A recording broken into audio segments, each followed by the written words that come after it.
Hi students, welcome to Electron College. നമ്മൾ discuss ചെയ്തുകൊണ്ടിരിക്കുന്നത് communication engineering ആണ്.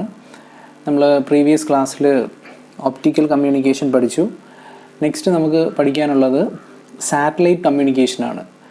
സോ സാറ്റലൈറ്റ് കമ്മ്യൂണിക്കേഷൻ, ഇപ്പോൾ നമ്മൾ ഏതൊരു കമ്മ്യൂണിക്കേഷൻ സിസ്റ്റം എടുത്തു കഴിഞ്ഞാലും നമുക്കറിയാം ഒരു ട്രാൻസ്മിറ്റർ സെക്ഷൻ കാണും, ദെൻ എ റിസീവർ സെക്ഷൻ കാണും, അവിടെ ഒരു ചാനലും കാണും. സോ നമ്മൾ പ്രീവിയസ് ക്ലാസ്സിൽ പഠിച്ചതുപോലെ ഒപ്റ്റിക്കൽ കമ്മ്യൂണിക്കേഷനകത്ത് അവിടെ നമ്മുടെ ചാനൽ എന്ന് പറയുന്നത് ഒപ്റ്റിക്കൽ ഫൈബേഴ്സ് ആണ്. അപ്പോൾ അതിൻ്റെ പ്രിൻസിപ്പിൾ നമ്മൾ പഠിച്ചു, ടോട്ടൽ ഇൻറ്റേർണൽ റിഫ്ലക്ഷൻ ആണ്. സോ ഒപ്റ്റിക്കൽ ഫൈബേഴ്സ് വഴിയാണ് അവിടെ കമ്മ്യൂണിക്കേഷൻ നടക്കുന്നത്. സോ ഇവിടെ നമ്മൾ സാറ്റലൈറ്റ് കമ്മ്യൂണിക്കേഷനാണ് ഡിസ്കസ് ചെയ്യുന്നത്. സാറ്റലൈറ്റ് കമ്മ്യൂണിക്കേഷനകത്ത് അവിടെ ചാനൽ എന്ന് നമുക്ക് പറയാൻ പറ്റുന്നത് സാറ്റലൈറ്റ് ആണ്. സാറ്റലൈറ്റ് അല്ലെങ്കിൽ നമുക്കൊരു ട്രാൻസ്പോണ്ടർ എന്ന് പറയും. സോ ഇവിടെ നമ്മൾ കമ്മ്യൂണിക്കേറ്റ് ചെയ്യുന്നത് ത്രൂ സാറ്റലൈറ്റ്സ് ആണ് നമ്മൾ കമ്മ്യൂണിക്കേറ്റ് ചെയ്യുന്നത്. സോ ഒരുപാട് ആപ്ലിക്കേഷൻ ഉണ്ട് സാറ്റലൈറ്റ് കമ്മ്യൂണിക്കേഷന്. സോ നമുക്ക് ടെലി കമ്മ്യൂണിക്കേഷൻസ്, ഒരുപാട് കമ്മ്യൂണിക്കേഷൻസ് നമുക്ക് സാറ്റലൈറ്റ് കമ്മ്യൂണിക്കേഷൻ വെച്ചിട്ട് പറയാം. So what is A satellite? അതാണ് നമ്മൾ ആദ്യം ഡിസ്കസ് ചെയ്യാൻ പോകുന്നത്. Satellite is an object in space that orbits or circles around A bigger object. So അതിനെയാണ് നമ്മൾ സാറ്റലൈറ്റ് എന്ന് പറയുന്നത്. ഒരു ഓർബിറ്റിൽ റിവോൾവ് ചെയ്തുകൊണ്ടിരിക്കുന്ന ഒരു ഒബ്ജക്റ്റിനെ നമുക്ക് സാറ്റലൈറ്റ് എന്ന് പറയാം. സോ മെയിനായിട്ട് ഇതിനെ രണ്ട് രീതിയിൽ ക്ലാസിഫൈ ചെയ്യാം. ഒന്ന് നാച്ചുറൽ സാറ്റലൈറ്റ്, അതുപോലെ തന്നെ ആർട്ടിഫിഷ്യൽ സാറ്റലൈറ്റ്. നാച്ചുറൽ സാറ്റലൈറ്റിന് എക്സാമ്പിളാണ് moon orbiting the earth. So അതിനെ നമ്മൾ നാച്ചുറൽ സാറ്റലൈറ്റ്സ് എന്ന് പറയും. ആർട്ടിഫിഷ്യൽ സാറ്റലൈറ്റ്സ് മീൻസ് നമുക്ക് ഒരുപാട് എക്സാമ്പിൾസ് ഉണ്ട് ആർട്ടിഫിഷ്യൽ സാറ്റലൈറ്റ്സിന്. So such as the International Space Station orbiting the earth. So നമുക്ക് ഈ രീതിയിലാണ് നമ്മൾ സാറ്റലൈറ്റ്സിനെ ക്ലാസിഫൈ ചെയ്യുന്നത്. സോ ഇതൊരു സാറ്റലൈറ്റ് കമ്മ്യൂണിക്കേഷൻ്റെ ഒരു ജനറൽ ബ്ലോക്ക് ഡയഗ്രമാണ്. സോ ഇവിടെ നമുക്ക് കാണാം നമ്മുടെ ട്രാൻസ്മിറ്റിംഗ് സ്റ്റേഷൻ, നമ്മുടെ ഫസ്റ്റ് എർത്ത് സ്റ്റേഷൻ എന്ന് പറയുന്നത് നമുക്ക് വേണമെങ്കിൽ നമ്മുടെ ട്രാൻസ്മിറ്ററായിട്ട് കൺസിഡർ ചെയ്യാം. നമ്മുടെ സെക്കൻഡ് എർത്ത് സ്റ്റേഷൻ എന്ന് പറയുന്നത് നമ്മുടെ റിസീവറായിട്ട് നമുക്ക് കൺസിഡർ ചെയ്യാം. സോ ഇവിടുന്ന് നമ്മുടെ ഇൻഫർമേഷനെ ഇവിടുന്നാണ് നമ്മൾ ട്രാൻസ്മിറ്റ് ചെയ്യുന്നത്. സോ ഇൻഫർമേഷനെ നമ്മൾ ട്രാൻസ്മിറ്റ് ചെയ്യുന്നത് ഒരു അപ്ലിങ്ക് ഫ്രീക്വൻസിയിലാണ്. ഒരു അപ്ലിങ്ക് ഫ്രീക്വൻസിയിലാണ് ഈ ഒരു ട്രാൻസ്മിഷൻ ഇവിടുന്ന് നടക്കുന്നത്. സോ ഇവിടെ ഒരു സാറ്റലൈറ്റ് എന്ന് പറയുന്നത് നമുക്കിതിനൊരു ട്രാൻസ് റിസീവർ എന്ന് വേണമെങ്കിൽ നമുക്ക് വിളിക്കാം.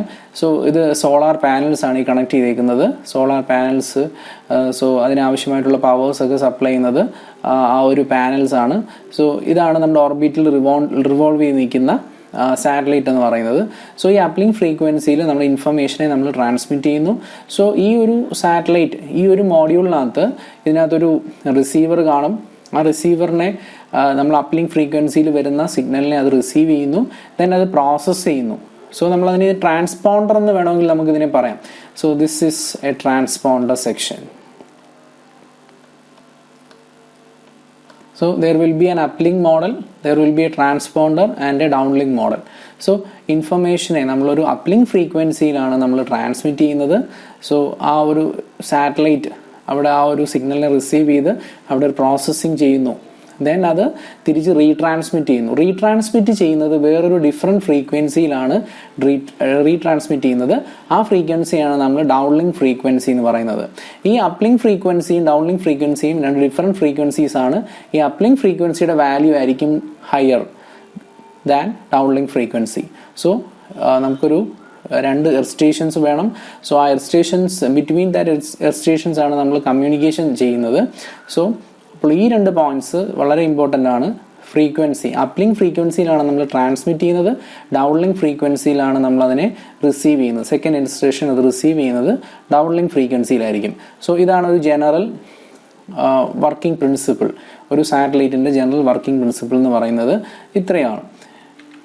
സോ നമ്മൾ ട്രാൻസ്മിറ്റ് ചെയ്യുന്ന ആ ഫ്രീക്വൻസി പറഞ്ഞു, the frequency in which the earth station 1 is sending the signal into the space. That frequency is known as uplink frequency. ഇതിൻ്റെ വാല്യൂസ് നമ്മൾ പഠിച്ചു വെക്കണം. Then similarly the frequency with which the signal is sent by the transponder, ആ satellite അത് തിരിച്ച് retransmit ചെയ്യുന്ന ഫ്രീക്വൻസിയാണ് നമ്മൾ downlink frequency എന്ന് പറയുന്നത്. സോ ഫ്രീക്വൻസി തിരിച്ച് റീട്രാൻസ്മിറ്റ് ചെയ്യുന്ന ഫ്രീക്വൻസിയെ നമുക്ക് ഡൗൺലിങ്ക് ഫ്രീക്വൻസി എന്ന് പറയാം. സോ ഇത് രണ്ട് ഡിഫറെൻറ്റ് ഫ്രീക്വൻസീസ് ആണ്. അതുപോലെ തന്നെ അപ്ലിങ്ക് ഫ്രീക്വൻസി ഡൗൺലിങ്ക് ഫ്രീക്വൻസിയെക്കാട്ടി കൂടുതലായിരിക്കും. So uplink frequency is always greater than downlink frequency. So downlink. So ഇത്രയും കാര്യങ്ങൾ നമ്മൾ അറിഞ്ഞിരിക്കണം. ദെൻ നമ്മൾ സാറ്റലൈറ്റ് കമ്മ്യൂണിക്കേഷന് കോമൺ ആയിട്ട് യൂസ് ചെയ്യുന്ന ഫ്രീക്വൻസി ബാൻഡ്സ് ആണ് നമ്മളിവിടെ അത് കഴിഞ്ഞ ക്ലാസ്സിൽ നമ്മൾ ഡിസ്കസ് ചെയ്തിരുന്നു, ഏതൊക്കെ ബാൻഡ്സ് ആണ് നമ്മൾ യൂസ് ചെയ്യുന്നതെന്നുള്ളത്. സോ ആ ബാൻഡ്സ് ആണ് ഇവിടെ ഈ ഒരു റെപ്രസെൻറ്റേഷൻ പറഞ്ഞിരിക്കുന്നത്. ഫ്രീക്വൻസി ബാൻഡ്സ് അവിടെ യൂസ് ചെയ്യാം. ഇപ്പോൾ സാറ്റലൈറ്റ് കമ്മ്യൂണിക്കേഷൻ നമ്മൾ യൂസ് ചെയ്യുന്ന ബാൻഡുകൾ C, K U, then K A band. So ഈ ബാൻഡുകളാണ് നമ്മൾ പ്രീവിയസ് ക്ലാസ്സിൽ നമ്മളതിൻ്റെ ഡിസ്കഷൻ ചെയ്തതാണ്. ഏതൊക്കെ bands, various communication, VHF, UHF, then microwave frequency ബാൻഡ്സിൻ്റെ ഒരു ക്ലാസിഫിക്കേഷൻ നമ്മൾ കഴിഞ്ഞ ക്ലാസ്സിൽ പഠിച്ചതാണ്. സോ ഇവിടെ നമുക്ക് സാറ്റലൈറ്റ് കമ്മ്യൂണിക്കേഷന് മെയിനായിട്ട് 3 ബാൻഡുകളാണ് നമ്മൾ യൂസ് ചെയ്യുന്നത്. സോ ആ ബാൻഡുകളാണ് ഇവിടെ മെൻഷൻ ചെയ്തിരിക്കുന്നത്. C band, KU band and KA band. So അതിൻ്റെ അപ്ലിങ്ക് ഫ്രീക്വൻസി വാല്യൂസ് നമ്മൾ പഠിച്ചു വെക്കണം. C band ranges from 3704 200 MHz ഈ റേഞ്ചിലാണ്. അല്ലെങ്കിൽ നമുക്ക് 3.7 to 4.2 GHz റേഞ്ചിൽ നമുക്ക് ഇതിനെ പറയാം. മൈക്രോവേവ് ഫ്രീക്വൻസി റേഞ്ചിൽ നമുക്ക് പറയാം. ദെൻ 5.9 to 6.4 GHz റേഞ്ചിൽ നമുക്ക് അപ്ലിങ്ക് ഫ്രീക്വൻസി പറയാം. സോ ഈ ഒരു റേഞ്ച് പ്രത്യേകിച്ചും സി ബാൻഡിൻ്റെ റേഞ്ച് നമ്മൾ അറിഞ്ഞിരിക്കണം. 3.7, 4.2, 5.9, 6.4 ആ റേഞ്ചിലാണ്. ഇപ്പോൾ ജിഗാഹെഡ്സിലാണ് ഞാൻ ഈ പറഞ്ഞത്. മെഗാഹെഡ്സിലാണെങ്കിൽ ഈ റേഞ്ച് ആയിരിക്കും. സോ KU ബാൻഡിൻ്റെ റേഞ്ച് 11.7 to 12.2 GHz. അപ്പം ജിഗാഹെഡ്സിൽ പഠിച്ചു വെക്കുന്നതായിരിക്കും കുറച്ചുകൂടി എളുപ്പം. So 3.7 to 4.2 GHz downlink frequency, then 5.9 to 6.442. That is the range for uplink frequency. This frequency is greater than downlink frequency. Uplink frequency downlink frequency റേഞ്ചിനെക്കാട്ടി കൂടുതലായിരിക്കും. എന്നാൽ മാത്രമേ ആ ഒരു കമ്മ്യൂണിക്കേഷൻ അവിടെ പോസിബിൾ ആവത്തുള്ളൂ. അത് KU ബാൻഡ് ആണ് യൂസ് ചെയ്യുന്നതെങ്കിലും KA ബാൻഡ് ആണെങ്കിലും നമുക്ക് അതേ കണ്ടീഷൻസ് ആണ് നമുക്ക് കാണാൻ പറ്റുന്നത്. സോ ഈ റേഞ്ച് ഓഫ് ഫ്രീക്വൻസി വാല്യൂസ് നമ്മൾ പഠിച്ചു വെക്കണം. അപ്ലിങ്ക് ഫ്രീക്വൻസിയും ഡൗൺലിങ്ക് ഫ്രീക്വൻസിയും റേഞ്ചും. ദെൻ ഞാൻ പറഞ്ഞു uplink frequency is always greater than downlink frequency. അപ്പം അതിൻ്റെ റീസൺ എന്താണ്? നമ്മൾ എന്താണ് സ്റ്റേഷൻ 1ൽ നിന്ന് ട്രാൻസ്മിറ്റ് ചെയ്യുന്ന സിഗ്നലിൻ്റെ ഫ്രീക്വൻസി ഗ്രേറ്റർ ആയിട്ട് കൺസിഡർ ചെയ്യുന്നത് ഡൗൺലിങ്ക് ഫ്രീക്വൻസിയെ കാട്ടി? സോ അതിൻ്റെ 2 റീസൺസ് ഇതൊക്കെയാണ്. ഇൻ്റർഫറൻസ് അവോയ്ഡ് ചെയ്യുക. അപ്ലിങ്ക് ഫ്രീക്വൻസിയും ഡൗൺലിങ്ക് ഫ്രീക്വൻസിയും തമ്മിലുള്ള ഇൻ്റർഫറൻസ് അത് അവോയ്ഡ് ചെയ്യുക. അതാണത് നമ്മൾ ഒരു റീസൺ എന്ന് പറയുന്നത്. ദെൻ സെക്കൻഡ് റീസൺ എന്ന് പറയുന്നത് the higher uplink frequency also help to reduce the size of antenna. ആൻറ്റിനയുടെ സൈസ് കുറയ്ക്കുക, അതുപോലെ തന്നെ ഇൻ്റർഫറൻസ് അവോയ്ഡ് ചെയ്യുക. അതിനുവേണ്ടിയാണ് നമ്മൾ എപ്പോഴും അപ്ലിങ്ക് ഗ്രേറ്റർ ദാൻ ഡൗൺലിങ്ക് ഈ രീതിയിൽ ട്രാൻസ്മിറ്റ് ചെയ്യുന്നതിൻ്റെ 2 റീസൺസ് ആണ്. സോ അത് ഇമ്പോർട്ടൻ്റ് ആണ് to avoid the interference between uplink frequency and downlink frequency. Then second point is the higher uplink frequency also help to reduce the size of antenna. Antenna size നമുക്ക് reduce ചെയ്യാൻ പറ്റും. ഈ 2 reasons ആണ് uplink frequency downlink ഫ്രീക്വൻസിയെ കാട്ടി കൂടുതലായിട്ട് നമ്മൾ consider ചെയ്യുന്നത്. Then നമ്മൾ നേരത്തെ പറഞ്ഞതാണ് മോസ്റ്റ് കോമൺലി യൂസ്ഡ് ബാൻഡുകൾ ഏതൊക്കെയാണ്. സാറ്റലൈറ്റ് കമ്മ്യൂണിക്കേഷൻ യൂസ് ചെയ്യുന്ന ഫ്രീക്വൻസി ബാൻഡ് എന്ന് പറയുന്നത് C band and KU band ഇതാണ് കൂടുതൽ യൂസ് ചെയ്യുന്നത്. ദെൻ KA ബാൻഡ് ഓൾസോ നമ്മൾ യൂസ് ചെയ്യുന്നുണ്ട്. So C and KU. അപ്പോൾ ഇതിനകത്ത് കുറച്ചും കൂടെ കോമൺ KU ആണ്. സോ സിയുടെയും KAയുടെയും ഇതിൻ്റെ എല്ലാം അപ്ലിങ്ക് ഫ്രീക്വൻസിയും ഡൗൺലിങ്ക് ഫ്രീക്വൻസീസും നമ്മൾ പഠിച്ചു വെച്ചേക്കണം. So C band and KU band are the most common frequency spectrums used by today's satellites. Then KA band നമ്മൾ യൂസ് ചെയ്യാറുണ്ട്. സോ ഈ 3 ബാൻഡിൻ്റെയും അപ്ലിങ്ക് ഫ്രീക്വൻസി വാല്യൂയും ഡൗൺലിങ്ക് ഫ്രീക്വൻസി വാല്യൂയും നമ്മൾ പഠിക്കണം. ദെൻ നമുക്ക് 3 രീതിയിൽ നമ്മുടെ എർത്ത് ഓർബിറ്റ് സാറ്റലൈറ്റ്സ്. അപ്പോൾ ഈ സാറ്റലൈറ്റ്സ് റിവോൾവ് ചെയ്യുന്നത് ഒരു ഓർബിറ്റിലാണെന്ന് നമ്മൾ പറഞ്ഞു. So 3 important types of earth orbit. നമുക്ക് ഏതൊക്കെയാണ് നോക്കാം. So first one is GEO, MEO and LEO. So GEO, then തിരിച്ചും പറയാം LEO, MEO and GEO. Low earth orbit, medium earth orbit and then geosynchronous earth satellite, അല്ലെങ്കിൽ geosynchronous satellites എന്ന് നമ്മൾ പറയും. Geosynchronous satellites, GEO. So ഇത് മൂന്നും തമ്മിലുള്ള comparison നമ്മൾ പഠിച്ചു വെക്കണം. Low earth orbit, then medium earth orbit. അപ്പം ഇവിടെ എത്ര സാറ്റലൈറ്റ്സ് ആണ് യൂസ് ചെയ്യുന്നത്, ഇതിൻ്റെ ഹൈറ്റ് എത്ര ആണ്, നമ്മുടെ സർഫസിൽ നിന്നും എത്ര ഹൈറ്റിലാണ് ഈ ഓർബിറ്റിൻ്റെ ആ ഒരു ലൊക്കേഷൻ. സോ ഇങ്ങനെയുള്ള കാര്യങ്ങൾ, ഇതിൻ്റെ ഒരു കമ്പാരിസൺ ചാർട്ട് നമ്മൾ മനസ്സിലാക്കിയിരിക്കണം. So geosynchronous satellite, medium earth orbit and low earth orbit. So ഇതൊക്കെയാണ് അതിൻ്റെ comparison, LEO, MEO and GEO. So ഇതിൻ്റെ ലൊക്കേഷൻ എർത്ത് സർഫസിൽ നിന്നും, സർഫസ് ഓഫ് എർത്തിൽ നിന്നും ഈ ഓർബിറ്റ് എത്ര ഹൈറ്റിലാണ്, അല്ലെങ്കിൽ എത്ര ഹൈറ്റാണ് നമ്മുടെ സർഫസിൽ നിന്ന് ഓരോ സാറ്റലൈറ്റ്സിനെ പ്ലേസ് ചെയ്യുന്നത്. So LEO, MEO and GEO. So ഇതിൻ്റെ ആ ഒരു ഓർബിറ്റ് ലൊക്കേഷൻ, അല്ലെങ്കിൽ എത്ര സാറ്റലൈറ്റുകളാണ് യൂസ് ചെയ്യുന്നത്, അതിൻ്റെ ഓർബിറ്റൽ പീരീഡ് എന്താണ്, ഇതൊക്കെ നമ്മൾ അറിഞ്ഞിരിക്കേണ്ടതാണ്. സാറ്റലൈറ്റ് ഹൈറ്റ് ലിയോയുടെ പറയുന്ന റേഞ്ച് എന്ന് പറയുന്നത് 500 to 1500 കിലോമീറ്റർ ആണ്. മിയോടത് തൊട്ട് മുകളിലുള്ള ലെയറാണ് 5000 to 1200 kilometre. Then GEO 35800 kilometre. GEO വളരെ ഇമ്പോർട്ടൻ്റ് ആണ്.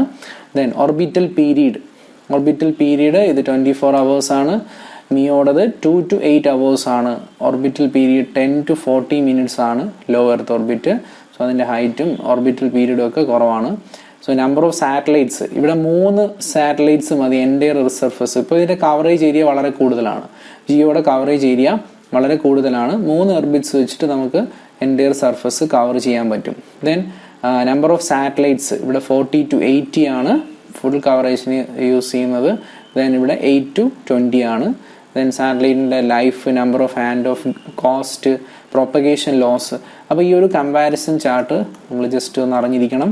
ഏതൊക്കെയാണ് ഡിഫറെൻ്റ് എർത്ത് ഓർബിറ്റ്സ്, ഓരോന്നിൻ്റെയും height, orbital period, number of satellites. അപ്പോൾ അതിൻ്റെ ഒരു അപ്രോക്സിമേറ്റ് വാല്യൂസ് നമ്മൾ പഠിച്ചു വെക്കണം. So these are the 3 satellite orbits. Then GEO ഞാൻ പറഞ്ഞു ഇമ്പോർട്ടൻ്റ് ആണ്. സോ ജിയോയുടെ കുറച്ച് ഫീച്ചേഴ്സാണ് നമ്മളിവിടെ പറയുന്നത്. ഗുഡ് കവറേജ് ഏരിയ ആണ് ഇതിൻ്റെ കവറേജ്, കാരണം 3 സാറ്റലൈറ്റ്സ് മതി എൻ്റെ സർഫസ് നമുക്ക് കവർ ചെയ്യാൻ പറ്റും. So it has A good coverage area. Then since it is always at the same relative position above the Earth's surface, there is no need to keep adjusting the ഒരു separate tracking system ഒന്നും ഇനി use ചെയ്യേണ്ട കാര്യമില്ല. there is no need to keep adjusting the direction of satellite dish to receive signals. So ഒരു separate tracking സിസ്റ്റത്തിൻ്റെ ആവശ്യമൊന്നും ഇതിനില്ല. Then അതുപോലെ തന്നെ ഇതിൻ്റെ എന്താണ് സ്പേസ് കോൺഫിഗറേഷൻ സിമ്പിളാണ്, കൺട്രോൾ സിസ്റ്റവും സിമ്പിളാണ്. കാരണം 3 സാറ്റലൈറ്റ്സിനെ നമുക്ക് കൺട്രോൾ ചെയ്താൽ മതി. സോ അതുകൊണ്ട് space configuration and satellite controlling system is very simple. അതുപോലെ തന്നെ ഡോപ്ലർ എഫക്റ്റ് വളരെ കുറവാണ്. Then it won't have variation of propagation delay and elevation angles. So good coverage, then Doppler effect negligible, space configuration. അപ്പോൾ ഇതിൻ്റെയൊക്കെ advantages ആണ് ഈ പറഞ്ഞിരിക്കുന്നതൊക്കെ. So ഏറ്റവും പ്രധാനപ്പെട്ട അഡ്വാൻറ്റേജ് എന്ന് പറയുന്നത് ഈ കവറേജ് ഏരിയ തന്നെയാണ്. സോ ജിയോ സാറ്റലൈറ്റ്സ് അല്ലെങ്കിൽ geosynchronous, geostationary, geosynchronous satellites, ഇതിൻ്റെ അഡ്വാൻറ്റേജസ് അറിഞ്ഞിരിക്കണം. നമ്മൾ കമ്പാരിസനകത്ത് ബാക്കി കാര്യങ്ങൾ പറഞ്ഞതാണ്.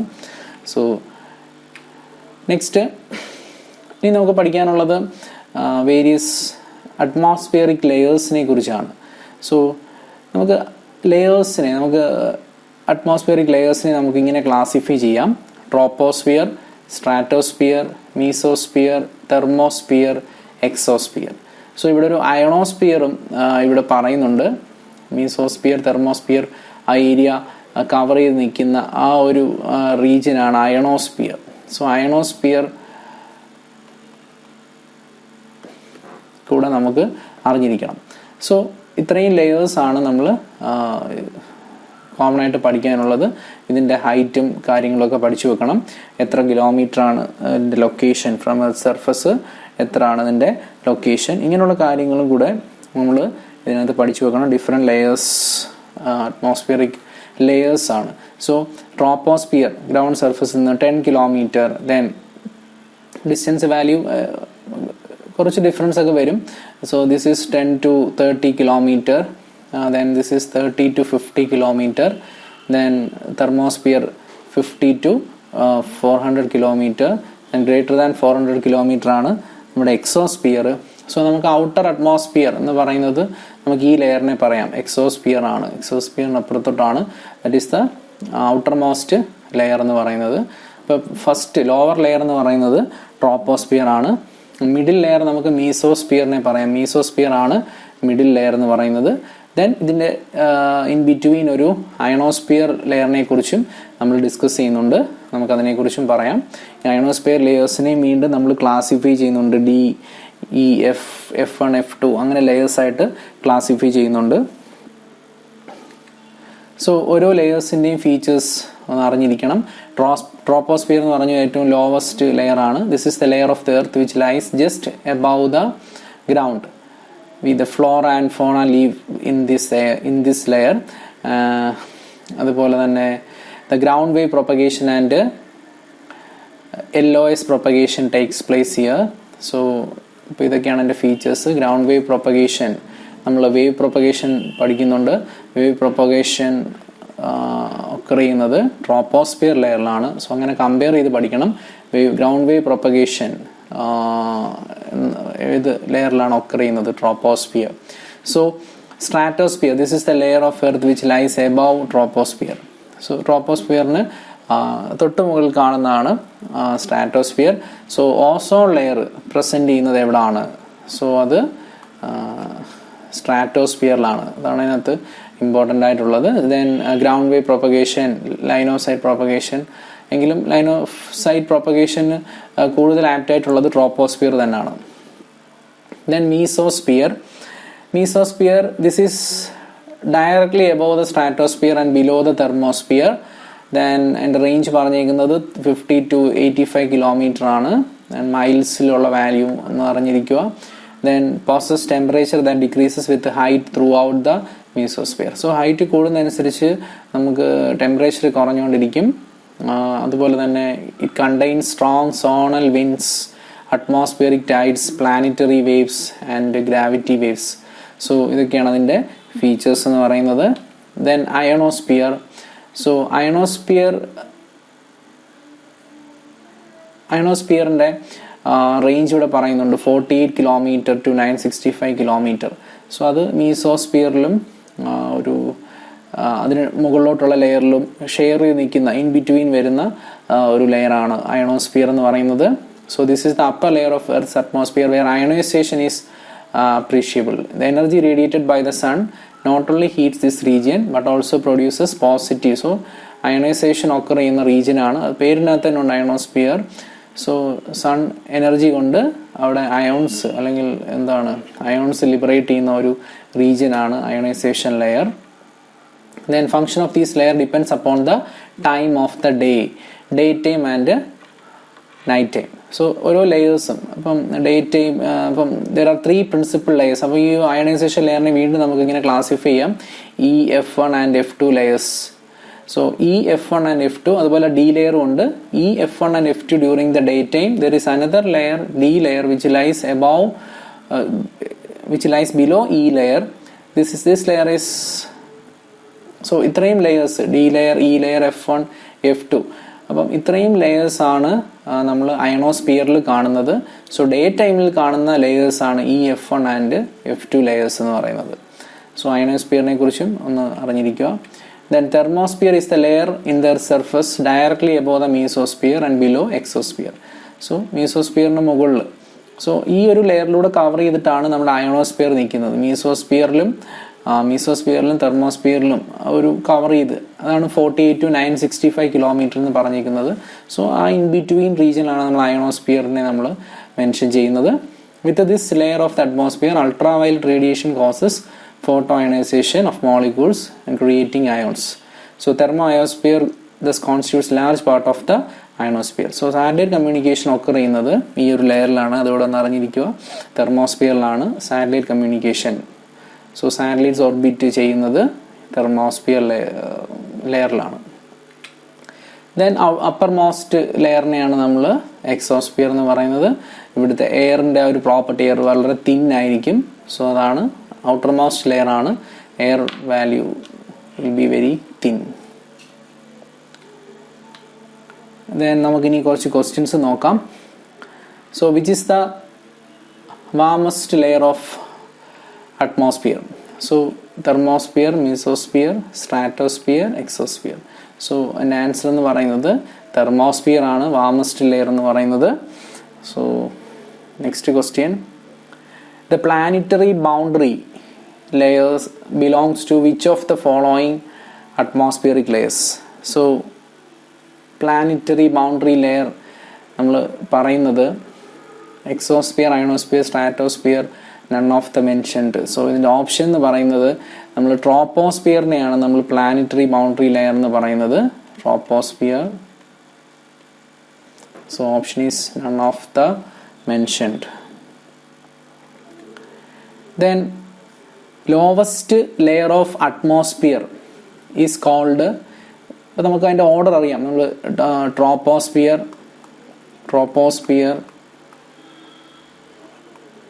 ട്രോപ്പോസ്ഫിയറിന് തൊട്ട് മുകളിലാണ് നമ്മുടെ സ്ട്രാറ്റോസ്ഫിയർ. സോ ഈ ഓർഡർ തെറ്റാതെ പഠിക്കണം. സ്ട്രാറ്റോസ്ഫിയർ. ദെൻ ഇതിന് മുകളിലാണ് മീസോസ്ഫിയർ. ദെൻ ഇതിന് മുകളിൽ വരുന്നതാണ് തെർമോസ്ഫിയർ.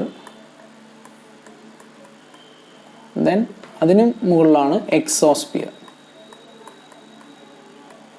സോ ഈ രണ്ട് ലെയറിനും കവർ ചെയ്ത് നിൽക്കുന്ന ഒരു ലെയറാണ് അയണോസ്ഫിയർ. സോ ഈ അയണോസ്ഫിയറിനെ നമുക്ക് ഇങ്ങനെ F1, F2 ലെയറായിട്ട് നമുക്ക് വീണ്ടും ക്ലാസിഫൈ. അതും കൂടെ ഒന്ന് അറിഞ്ഞിരിക്കുക. ഡേ ടൈമിൽ കാണുന്നത് ഏതാണ്, ഡേ ആൻഡ് നൈറ്റിൽ പ്രസൻ്റ് ആവുന്നുള്ള ഏതാണ്.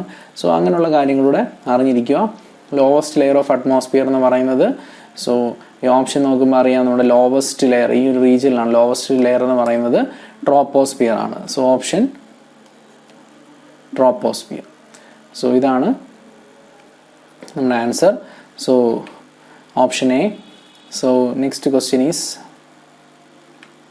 the middle layer of atmosphere. So middle layer of atmosphere എന്ന് പറയുന്നത്, സോ നമുക്കറിയാം ഇതിനകത്ത് നോക്കുവാണെങ്കിൽ നമ്മുടെ മിഡിൽ ലെയർ എന്ന് പറയുന്നത് മീസോസ്ഫിയറിനെയാണ് നമ്മൾ മിഡിൽ ലെയർ ആയിട്ട് നമ്മൾ കൺസിഡർ ചെയ്യുന്നത്. So option is option C ആണ് answer. Middle layer of atmosphere എന്ന് പറയുന്നത് മീസോസ്ഫിയർ ആണ്. Then the area covered by a satellite radio beam is known as. So the earth area covered by satellite radio beam എന്ന് പറയുന്നത് beam width, band width, footprint and zone. So ഇതിനകത്ത് ഏതാണ് നമ്മൾ area, earth area covered by satellite radio beam എന്ന് പറയുന്നതിന് നമ്മൾ അതിനെയാണ് footprint എന്ന് പറയുന്നത്. So earth area covered by satellite radio beam is footprint. So next is geosynchronous satellites. So geosynchronous സാറ്റലൈറ്റ്സിനെ കുറിച്ച് നമ്മൾ പഠിച്ചതാണ്. അതിന് നല്ല കവറേജ് ഏരിയ ആണ്. അതുപോലെ തന്നെ ഡോപ്ലർ എഫക്റ്റ് കുറവാണ്. ദെൻ അതിൻ്റെ ഫീച്ചേഴ്സ് നമ്മൾ പഠിച്ചു. 3 സാറ്റലൈറ്റ്സ് മതി. സോ അത് വെച്ചിട്ട് നമ്മൾ ഇവിടെ ഓപ്ഷൻ നോക്കുവാണെങ്കിൽ it has the same period as that of earth. So as a circular orbit, then rotation in the equatorial plane and has all of the above. So ഇതും കൂടെ നമ്മൾ അറിഞ്ഞിരിക്കണം. ജിയോസിങ്ക്രണസ് സാറ്റലൈറ്റിൻ്റെ അതിൻ്റെ ഒരു ഡെഫിനിഷൻ തന്നെ ഇതാണ്. It has the same period as that of the earth. അതിൻ്റെ period of ആ റൊട്ടേഷൻ എന്ന് പറയുന്നത് same as that of earth ആണ്. സോ ഇതിനകത്ത് ഓപ്ഷൻ എന്ന് പറയുന്നത് ദെൻ അതുപോലെ തന്നെ സർക്കുലർ ഓർബിറ്റ് ആണ്, റൊട്ടേറ്റ്സ് ഇൻ ഇക്വിറ്റോറിയൽ പ്ലെയിൻ ആണ്. So option is option D. So നമ്മുടെ അഡ്വാൻറ്റേജസ്, ഗുഡ് കവറേജ് ഏരിയ, അതൊക്കെ പഠിക്കുന്നതിൻ്റെ കൂടെ തന്നെ ഇതിൻ്റെ ഒരു ഡെഫിനിഷനായിട്ട് നമ്മൾ ഇതുകൂടെ പഠിച്ചു, ആഡ് ചെയ്ത് പഠിക്കുക. So it has the same period as that of earth അതുപോലെ തന്നെ it has a circular orbit. So അതുകൊണ്ടാണ് ഞാൻ ഈ ഒരു ഒബ്ജക്റ്റീവ് ക്വസ്റ്റ്യനകത്ത് അത് ആഡ് ചെയ്തത്. സോ ഈ ഒരു ഫീച്ചേഴ്സും കൂടെ നമ്മൾ ജിയോ സിങ്ക്രോണസ് സാറ്റലൈറ്റിനകത്ത് പഠിക്കണം. It has a circular orbit and rotation in the equatorial plane and it has all of the above. So ഈ പറയുന്ന 3 ഓപ്ഷൻസും കറക്റ്റാണ്. ആദ്യം പറഞ്ഞിരിക്കുന്ന 3 ഓപ്ഷൻസ് ഓപ്ഷൻ ഡി ആണ് അന്നേരം correct answer. Then A transponder in A satellite. നമ്മൾ ട്രാൻസ്പോണ്ടർ പറഞ്ഞു. Transponder is A satellite equipment which receives a signal from earth station and amplifies, changes the frequency of the received signal, retransmits the. So നമ്മൾ ആ ഒരു transmitter section ഇവിടാണ് നമ്മൾ ആ ഒരു transponder അല്ലെങ്കിൽ സാറ്റലൈറ്റിനെ നമ്മൾ ട്രാൻസ്പോണ്ടർ എന്ന് വിളിക്കാം. സോ ഇതാണ് അത് റിസീവ് ചെയ്യുന്നത്. റിസീവ് ചെയ്തിട്ട് അതിനെ പ്രോസസ്സ് ചെയ്യുന്നു. പ്രോസസ്സ് ചെയ്തിട്ട് ഡൗൺലിങ്ക് ഫ്രീക്വൻസിയിൽ റീട്രാൻസ്മിറ്റ് ചെയ്യുന്നു. സോ ഈ പ്രോസസ്സ് എല്ലാം ചെയ്യുന്നത് ട്രാൻസ്പോണ്ടർ ആണ്. സോ അതിനെ നമുക്ക് ഓപ്ഷൻ ഡി പറയാം. കാരണം റിസീവ് ചെയ്യുന്നുണ്ട്, സിഗ്നലിനെ റിസീവ് ചെയ്യുന്നു, ദെൻ അത് പ്രോസസ്സ് ചെയ്യുന്നുണ്ട്, change the frequency of the received signal, then അതൊരു ഡൗൺലിങ്ക് ഫ്രീക്വൻസിയിലോട്ടാണ്, അത് ഫ്രീക്വൻസി കൺവേർട്ടർ ആണ് ശരിക്കും. അത് ഫ്രീക്വൻസി കൺവേർഷൻ ചെയ്യുന്നുണ്ട്. അപ്ലിങ്ക് ഫ്രീക്വൻസിയെ ഡൗൺലിങ്ക് ഫ്രീക്വൻസി ആയിട്ട് കൺവേർട്ട് ചെയ്യുന്നു, ദെൻ അതിനെ റീട്രാൻസ്മിറ്റ് ചെയ്യുന്നു. സോ ഈ ഫങ്ഷൻസ് എല്ലാം ചെയ്യുന്നതുകൊണ്ടാണ് അതിനെ ട്രാൻസ്പോണ്ടർ എന്ന് വിളിക്കുന്നത്. സോ ഓപ്ഷൻ ഡി ആണ് കറക്റ്റ് ആൻസർ. ദെൻ ഈ ഒരു ആംഗിൾ വാല്യൂ കൂടെ പഠിച്ചു നോക്കുന്നത്. Angle subtended by earth at geostationary communication satellite is 17.34. So option A ആണ് answer. Then at present the radio frequency band mainly used by most satellite. So EHF, UHF, VHF, SHF. So at present use ചെയ്യുന്ന frequency band നമ്മൾ SHF ആണ്. Super high frequency നമുക്ക് പറയാം. Super high ഫ്രീക്വൻസിയുടെ range എന്ന് പറയുന്നത് 3 to 30 GHz ആണ്. So ഈ ഒരു റേഞ്ച് ഓഫ് ഫ്രീക്വൻസി നമ്മൾ SHF ഫ്രീക്വൻസി എന്ന് പറയുന്നത്. സോ ഓപ്ഷൻ ഡി ആണ് answer. Then up to which frequency the ground wave propagation is used? Ground wave propagation use ചെയ്യുന്നത് എത്ര ഫ്രീക്വൻസി വരെയാണ്? So 2 MHz. So ground wave അല്ലെങ്കിൽ സർഫസ് വേവ് പ്രൊപ്പഗേഷൻ അതിൻ്റെ frequency നമ്മളൊരു അടുത്തൊരു ലെക്ചറിൽ നമുക്കത് ഡിസ്കസ് ചെയ്യാം. Different wave propagation. സോ അതിൻ്റെ ഓപ്പറേറ്റിംഗ് ഫ്രീക്വൻസി എന്ന് പറയുന്നത് 2 MHz ആണ്. Up to which frequency the ground wave propagation is possible? 2 MHz വരെയാണ് അതിൻ്റെ ഫ്രീക്വൻസി റേഞ്ച് എന്ന് പറയുന്നത്. Then during ground wave propagation earth behaves like a leaky capacitor. So leaky capacitor ഇതാണ് option. So option A. Next is the sky wave propagation reflects the frequencies. So നമ്മൾ ground wave propagation up to 2 MHz ആണെന്ന് പറഞ്ഞു. അതേപോലെ തന്നെ sky wave propagation reflects the frequencies in the range 2 MHz to 30 MHz. So നമ്മൾ നേരത്തെ പറഞ്ഞത് ground വേവിൻ്റെ ആണ് up to 2 MHz. ഇവിടെ നമ്മൾ പറയുന്നത് സ്കൈ വേവ് പ്രൊപ്പഗേഷൻ്റെ ആണ്. സ്കൈ വേവിൻ്റെത് 2 MHz to 30 MHz ഈ ഒരു റേഞ്ചിലാണ് അതിൻ്റെ ഫ്രീക്വൻസി റേഞ്ച് പറയുന്നത്. Then space wave propagation reflects the wave with frequencies.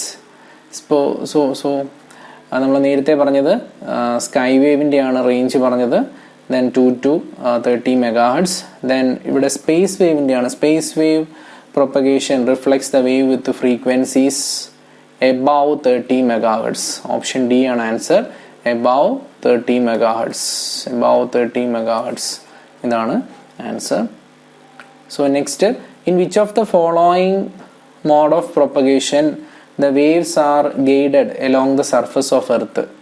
along the surface of earth ഏത് മോഡ് ഓഫ് പ്രൊപ്പഗേഷൻ ആണ്? സോ നമുക്ക് ഈ ഒരു ഗ്രൗണ്ട് വേവ് പ്രൊപ്പഗേഷൻ്റെ വേറൊരു പേര് തന്നെയാണ് സർഫസ് വേവ് പ്രൊപ്പഗേഷൻ എന്ന് പറയുന്നത്. സോ ഇവിടെ ഓപ്ഷൻ എന്ന് പറയുന്നത് ഗ്രൗണ്ട് വേവ് ആണ്. Which following method is method of propagation along the surface of എർത്തിൻ്റെ ആൻസർ എന്ന് പറയുന്നത് ഗ്രൗണ്ട് വേവ് ആണ്. ഗ്രൗണ്ട് വേവ് അല്ലെങ്കിൽ സർഫസ് വേവ് പ്രൊപ്പഗേഷൻ നമ്മൾ അതിനെ പറയും. Then in which of the following modes of propagation the ionosphere acts as the reflecting surface for waves? ionosphere reflecting surface ആയിട്ട് act ചെയ്യുന്നത് ഏത് മോഡ് ഓഫ് പ്രൊപ്പഗേഷൻ ആണ്? ഇതിൻ്റെ ഓപ്ഷൻ എന്ന് പറയുന്നത് സ്കൈ വേവ് ആണ്. സോ നമുക്ക് ഈ ഒരു ഡിഫറെൻറ്റ് പ്രൊപ്പഗേഷൻ വേവ് പ്രൊപ്പഗേഷൻ നമുക്ക് നെക്സ്റ്റ് ഒരു ലെക്ചറിൽ നമുക്ക് ഡിസ്കസ് ചെയ്യാം. Different sky wave propagation, space wave propagation, surface wave propagation, then അതിൻ്റെ ഓപ്പറേറ്റിംഗ് ഫ്രീക്വൻസി. സോ ഇങ്ങനെയുള്ള കാര്യങ്ങൾ നമ്മൾ അടുത്തൊരു ലെക്ചറിൽ നമുക്ക് ഡിസ്കസ് ചെയ്യാം. Okay, thank you.